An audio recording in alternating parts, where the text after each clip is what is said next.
Installing the Sunny Tripower is just as easy as installing a regular Sunny Boy string inverter. You won't need any special tools, and what is already in your truck will be perfectly fine for the installations.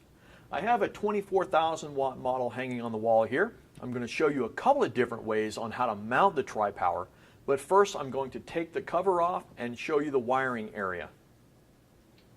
The Sunny Tripower weighs about 150 pounds, so you want to make sure that you use the right mounting hardware for whatever surface it's going to be attached to. It is a two-person lift. Now you'll need a 3mm hex wrench to take this black cover off, and now that we've removed that, we can look and inspect the DC terminals and the AC terminals. And there's a little bit of a difference between them. The DC terminals inside the Tripower are labeled A positive, A negative, B positive, and B negative, and at the very bottom is the spot where you will land the equipment ground. Now these terminals are labeled that way because there are two MPPT inputs going into this inverter.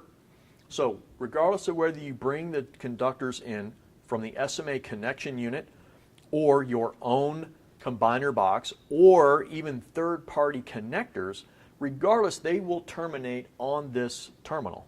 The AC side of the Tripower looks a little bit different because we don't use traditional screw terminals. Instead, we're using clamp terminals.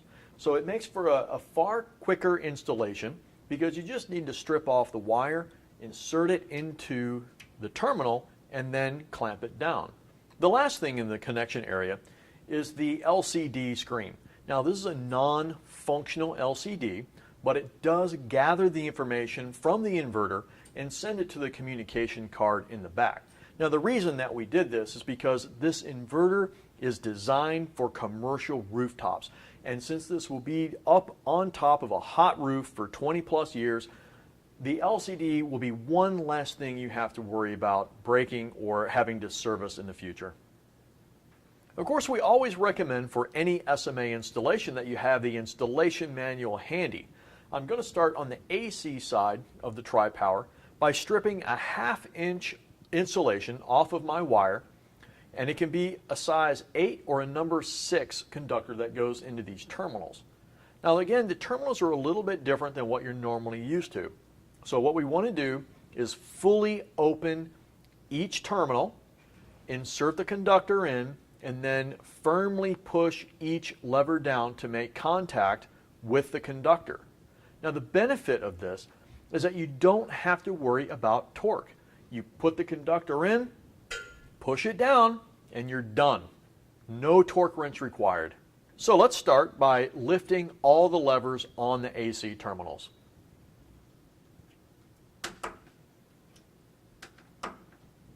Now that the terminals are fully open, I can insert my conductor. Now, I've got a piece of conduit just here for demonstration purposes, but you'd feed your conductor through here, and the terminals are clearly labeled on the back plane of the inverter.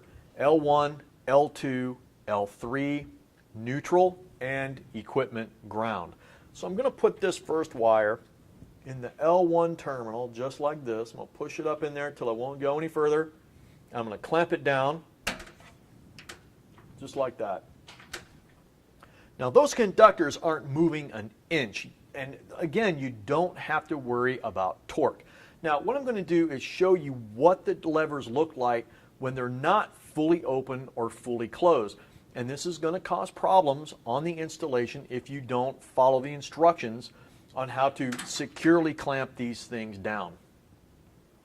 So the L1 and L2 conductors are fully shut, but you can see the L3 is not quite down, nor is the neutral. So be very careful when you do the installation that you always make sure the conductors are all the way down. Now for the DC side, we're back to using our trusty screwdriver. A number 2 will suffice, and the conductors that will land in these terminals can be anywhere from a number 2 to a number 8. Now you want to check the manual, but the proper torque spec for these terminals is 51 inch-pounds. So we really recommend that you get a torque screwdriver. Now I've got a piece of conduit here, again, just to show you how this would go. And I'm going to connect these 2 conductors into the A positive and A negative terminals, meaning this string or set of strings will be going into the A channel maximum power point tracker inside the Tripower. So the last thing to do inside the Tripower is to install your communication wire. Now the speed wire module behind the LCD display is factory installed in Denver, Colorado. So all you have to do is run the Ethernet from the customer's router or the cluster controller and run it into the speed wire module. Now, if you have multiple Tripowers, then you're just going to daisy chain the Tripowers together. We cover this in another tech tip video. But for now, let me run my Ethernet cable up through the conduit and connect it into one of the two ports on the speed wire module.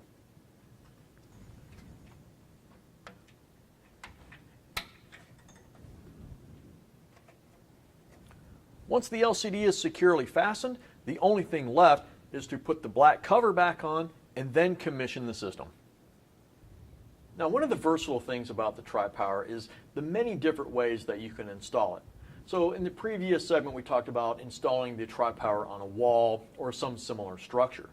Now, here I have an alternate method using commercially available pre-made racking, which you can install the Tripower, the connection unit, even the AC disconnect onto this structure. Matter of fact, you could do this on the ground level, and then using the eyes, you can crane up the entire unit to the roof and then place it next to the array.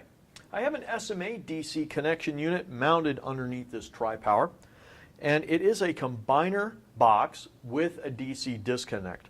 Now we'll take the 4 screws off using a 4mm hex wrench. The DC disconnect must be in the off position, and then we just lift the cover off, set it off to the side, and now we can see the inside of the connection unit. The connection unit terminals can hold 4 conductors per each channel, channel A and channel B, for a total of 8 inputs. And then there are 2 inputs that come out the top that go into the bottom of the Tripower. So what I'm going to show you is the proper procedure on how to detect the correct polarity coming into the bottom of the connection unit. It's very easy to do. Once again, turn the DC disconnect off to remove the cover, and then what you're going to do, just for safety, is open all of the touch-safe fuse holders inside the connection unit. The fuses are not included in the fuse holders. At this point, we'll push the black button on the reverse polarity indicator and watch for the lights that are on the top of the indicator. A green light in the middle means everything is good and you have correct polarity on all DC terminals. If you have a red light on the left or on the right side of the connection unit, then that is indicating that there is reverse polarity on either channel A or channel B. When bringing in the conductors to the bottom of the DC connection unit, refer to the manual for proper torque settings and wire size. The DC output terminals going up to the Tripower will be torqued down to 51 inch-pounds, just like they are in the DC connection terminals of the Tripower, and the connection unit also shares the same wire size, number 2 to number 8.